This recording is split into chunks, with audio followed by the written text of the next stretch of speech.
في دبي حتى الصيف صار له ريحة. في هالفترة من السنة من شهر مايو إلى يوليو تشوف في شوارع دبي منتشرة شجرة الشعلة بألوانها الجميلة الحمراء والبرتقالية.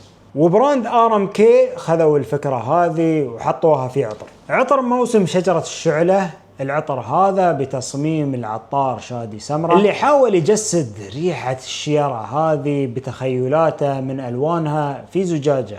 العطر يفتتح بافتتاحية جميلة ومميزة من ريحة الزعفران ممزوجة مع ريحة النيرولي وريحة أزهار البنفسج، وفي القلب بوكيه من الورد من ريحة اليلنجلنج والياسمين وريحة الورد وريحة التوبيروس. كل الريحة الزهرية مغلفة بريحة خضراء جميلة جدا وفخمة. ويهدى العطر على قاعدة خشبية جميلة من أخشاب الصندل اللي عاطية الطابع الكريمي مع لمحات جميلة من أخشاب الكشمير ولمحات من ريحة اللافندر والمسك. الطابع العام للعطر هذا عطر زهري أخضر جميل وفخم ويعطيك الطابع الملكي في العطور. والعطر هذا استخداماته متعددة وجميلة للاستخدام اليومي وللدوام وللمناسبات ولكل فصول السنة.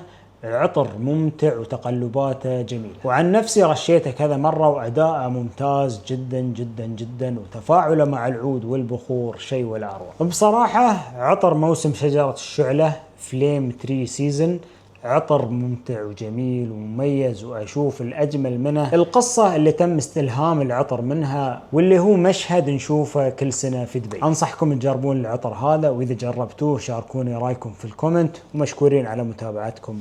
مع السلامة.